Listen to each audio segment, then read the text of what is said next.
வரும்போதே கோவமா வரும். என்ன ஆச்சு? கூட இருக்கிறவங்க துரோகம் பண்ணா அவங்கள மன்னிக்கவே கூடாது. மன்னிக்கவே மனசு வரும்.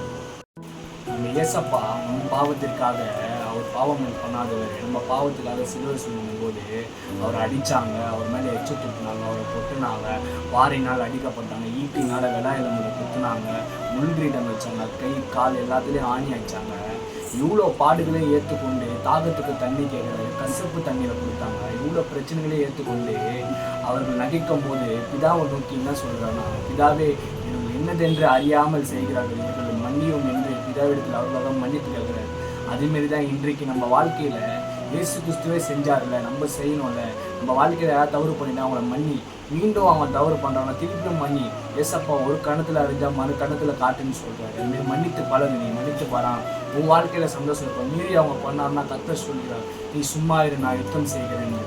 அவர்களை கர்த்தர் பார்த்து கொள்வார். நீ மன்னித்து பழகு. உங்கள் வாழ்க்கையில் நீங்கள் உங்களுக்கு கூட சொல்லுவேன், யாராவது தவறு செஞ்சாங்களா, சொந்தக்காரங்க தவறு செஞ்சாங்களா, கூட பலனவங்க செஞ்சாங்களா, அம்மா அப்பா செஞ்சாங்களா, மன்னிங்க. ஏன்னா இயேசு கிறிஸ்து அவ்வளோ பாடுகளை ஏற்றுக்கொண்டு மன்னித்தார். மன்னித்து அவர்களுக்காக ஜெபம் செய்தார். நீங்கள் மன்னிங்க, அவர்களுக்காக ஜெபம் செய்யுங்க. இயேசு கிறிஸ்து உங்களை ஆசீர்வதிப்பார். ஆமென். லைஃப் ஆஃப் ஜீசஸ் கிறிஸ்ட் சேனலை லைக் பண்ணுங்கள், ஷேர் பண்ணுங்கள், முடிஞ்சால் சப்ஸ்கிரைப் பண்ணுங்கள், பெல் பட்டனை கிளிக் பண்ணுங்கள். இந்த வீடியோ பிடிச்சிருந்தா எல்லாருக்கும் ஷேர் பண்ணுங்கள், கமெண்ட் பண்ணுங்கள். பாய்.